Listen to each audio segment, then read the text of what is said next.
ഇത് നമ്മുടെ CC പ്ലാന്റാണ്. ഇതിങ്ങനെയൊന്നും അല്ലായിരുന്നു.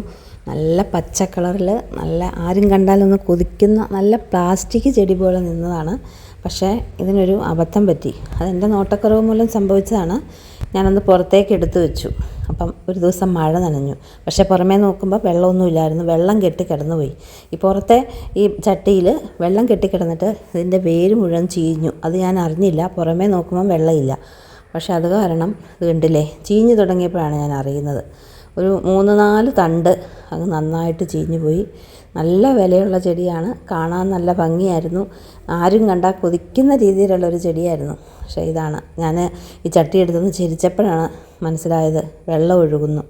അങ്ങനെ ചീഞ്ഞു പോയതാണ്. ഇതിന് ശരിക്കും പറഞ്ഞാൽ യാതൊരു പരിചരണങ്ങളും ആവശ്യമില്ല. അല്പം മാത്രം വെള്ളം കൊടുത്താൽ മതി, പേരിന് വല്ലപ്പോഴും. കാരണം ഈ ചെടിയുടെ അടിയിൽ നല്ല ബൾബ് പോലെ നല്ല കട്ടയ്ക്ക് കിഴങ്ങ് പോലെ ഒരു സാധനമുണ്ട്. അപ്പോൾ അത് വെള്ളം പിടിച്ചു നിർത്തുന്നതാണ്. അതുകൊണ്ടാണ് നമുക്കധികം വെള്ളം ഇതിന് ആവശ്യമില്ല. വെള്ളം ഉള്ളപ്പം അത് നല്ല സേവ് ചെയ്ത് വെക്കുന്നതാണ് അതിൻ്റെ കിഴങ്ങ്. ആ കിഴങ്ങുള്ളിടത്ത് ഉള്ളതുകൊണ്ടാണ് ഇതിന് വെള്ളത്തിൻ്റെ ആവശ്യമില്ല എന്ന് പറയുന്നത്. ഒരു 2 ആഴ്ച കൂടുമ്പോഴൊക്കെ അല്പം വെള്ളം ഒഴിച്ച് കൊടുത്താൽ മതി. പക്ഷേ ഇങ്ങനെ കെട്ടിക്കിടന്ന കാരണം ചീഞ്ഞു പോയി. ഇനിയിപ്പോൾ ഇതിൽ നിന്നൊന്ന് മാറ്റി വേറൊരു ചട്ടിയിലേക്ക് ആക്കാനായിട്ട് പോവുകയാണ്. അപ്പോൾ ഒന്ന് സ്പ്ലിറ്റ് ചെയ്ത് മാറ്റി നോക്കാം. ഇനി അതൊന്ന് ഇതിൽ നിന്ന് മാറ്റി വേറൊരു ചട്ടിയിലേക്ക് ആക്കുമ്പം രക്ഷപ്പെട്ട് വരുമോ എന്നറിയാം, നോക്കാം. പഴുത്തതൊക്കെ പഴുത്ത് പോയി എന്തായാലും. പിന്നൊരു കാര്യമുണ്ട്, ഇതിൻ്റെ ഓരോ ഇലകളും ഓരോ തൈകളാകേണ്ടതായിരുന്നു. അപ്പോൾ നമ്മൾ ആ ഓരോ പച്ച ഇലയും അടത്തി മണ്ണിലേക്ക് വെച്ചിട്ടുണ്ടെങ്കിൽ അതിൽ നിന്ന് ആ ഇല കിളിർത്ത്, ഇലയുടെ ചുവട്ടിൽ നിന്ന് ഇത് കിളിർത്ത് പുതിയ തൈ വരും. അങ്ങനെയാണ് ഈ CC പ്ലാന്റ് പുതിയത് ഉണ്ടാക്കി വരുന്നത്. അല്ലെങ്കിൽ ഇതിൻ്റെ ചോട് സ്പ്ലിറ്റ് ചെയ്ത് എടുത്ത് വയ്ക്കണം. ഇപ്പം ഞാൻ ഏതായാലും ഈ ചട്ടിയിൽ നിന്ന് മാറ്റി അതിൻ്റെ അടിയിൽ എന്താ സംഭവിച്ചതെന്ന് ഇപ്പോൾ കാണാം. ചെടികളെ സ്നേഹിക്കുന്നവർക്ക് ഒരിക്കലും സഹിക്കാൻ പറ്റുന്ന ഒരു കാഴ്ചയല്ലെന്ന് എനിക്കറിയാം.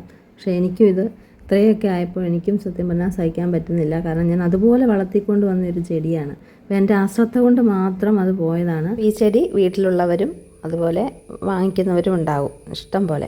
കാരണം നല്ലൊരു ചെടിയാണ്, നല്ലൊരു എയർ പ്യൂരിഫയിങ് പ്ലാന്റാണിത് ഈ CC പ്ലാന്റ്. ഇൻഡോറായിട്ട് വെക്കാനും അതുപോലെ ഒരുപാട് വെയിൽ കൊള്ളാതിരിക്കുകയാണ് നല്ലത്. നമ്മുടെ വരാന്തകളിലൊക്കെ വെക്കാൻ നല്ലതാണ്, റൂമിനകത്ത് വെക്കാനും നല്ലതാണ്. നല്ലൊരു എയർ പ്യൂരിഫയിങ് പ്ലാന്റ് ആയതുകൊണ്ട് തന്നെയല്ല, അധികം പരിചരണങ്ങളൊന്നും ഇതിന് ആവശ്യമില്ല. അധികം കെയറിങ് കൊടുക്കേണ്ടാത്ത ഒരു ചെടിയാണ്. പ്രത്യേകിച്ചും വെള്ളമൊന്നും അധികം കൊടുക്കുകയേ വേണ്ട. ഒരു 2 ആഴ്ച കൂടുമ്പോഴൊക്കെ അല്പം മാത്രം കൊടുത്താൽ മതി. പിന്നെ ഇലകളൊക്കെ ആണെങ്കിലും നല്ല പ്ലാസ്റ്റിക് പോലെ നല്ല ഭംഗിയാണ്. കണ്ടാൽ പ്ലാസ്റ്റിക്കാണെന്നല്ലേ തോന്നുള്ളൂ. ഇടയ്ക്കുന്ന് ഇലയൊക്കെ തുടച്ചു വിട്ടാൽ മാത്രം മതി. പിന്നെ വളമൊന്നും അധികം വേണ്ട.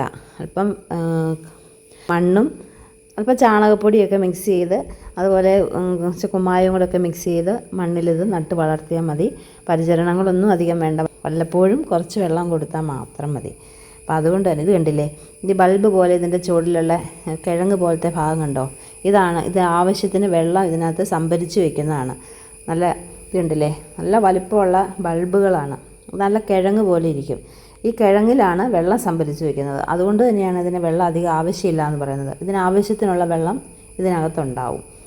അപ്പം വെള്ളം പിന്നെ അധികം ഒഴിച്ചു കൊടുക്കുകയേ വേണ്ട. കൂടുതൽ വെള്ളം ചെല്ലുന്നത് ഈ ചെടിയുടെ വളർച്ചയെ ബാധിക്കും. ചീച്ചിലൊക്കെ ഉണ്ടാവും. പിന്നെ ഈ ഇലകളൊക്കെ ഒന്ന് നന്നായിട്ട് തുടച്ചു കൊടുക്കണം. മണ്ണും ചാണകപ്പൊടിയും അല്പം മാത്രം കുമ്മായവും ചേർത്ത് ഒന്ന് മിക്സ് ചെയ്ത് വെക്കുന്ന മണ്ണിൽ നന്നായിട്ട് തന്നെ ഉണ്ടാവും.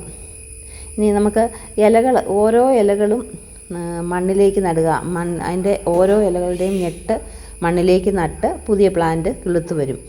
കുറച്ച് ഒരു മാസമൊക്കെ കഴിയുമ്പോഴത്തേക്കും പുതിയ പ്ലാന്റ് അതിൻ്റെ ചുവട്ടിൽ നിന്ന് വളർന്നു വരുന്നതായിട്ട് കാണാൻ പറ്റും. അങ്ങനെയാണ് ഞാൻ പുതിയ പ്ലാന്റുകളൊക്കെ പിടിപ്പിച്ചത്. ഈ കാണുന്ന പ്ലാന്റൊക്കെ അങ്ങനെ പിടിപ്പിച്ചതാണ്. വെറുതെ കൊണ്ട് ഇല കുത്തി നിർത്തി അതിൽ നിന്ന് കയറി വന്ന പ്ലാന്റുകളാണിതൊക്കെ. നമ്മുടെ ഇപ്പോൾ ഈ പോയ പ്ലാന്റിന് തന്നെ എങ്ങനെ പോയാലും 1500 രൂപയ്ക്കൊക്കെ മുകളിൽ വിലയുള്ള പ്ലാന്റാണ്. അപ്പോൾ നമ്മൾ ഒരു പ്ലാന്റ് വാങ്ങിച്ചിട്ടുണ്ടെങ്കിൽ ഈ ഇലകളൊക്കെ ഇങ്ങനെ സ്പ്ലിറ്റ് ചെയ്ത് കുത്തി വേറെ പ്ലാന്റുകളൊക്കെ പിടിപ്പിക്കാൻ പറ്റും. അപ്പം ഒരുപാട് വിലയൊക്കെ കൊടുത്ത് വാങ്ങിക്കേണ്ട. ഒരെണ്ണം വാങ്ങിച്ചിട്ടുണ്ടെങ്കിൽ നമുക്ക് ഇങ്ങനെ മാറ്റി പിടിപ്പിക്കാൻ പറ്റും.